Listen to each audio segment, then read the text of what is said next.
بۆ هاوڵاتیانی سنووری قەزای کۆیە بە هەموو ناحیە و گوندەکانیەوە کە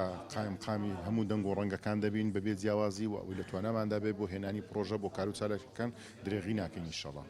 خۆتان دەزانن لە 4-5 ساڵی ڕابردووی کە قەیرانی دارایی بەرەوکی هەرێمی کوردستانی گرتبوو کۆیش بەدەر نەبووەلەوە دەتوانم بڵم کۆیە زەرمەندترین شار بووە لە ڕووی ڕێگەوبانەوە هەموو ڕێگەوبانەکانمان تێکچوو بوو بەڵام بە هیمەتی دڵسۆزان و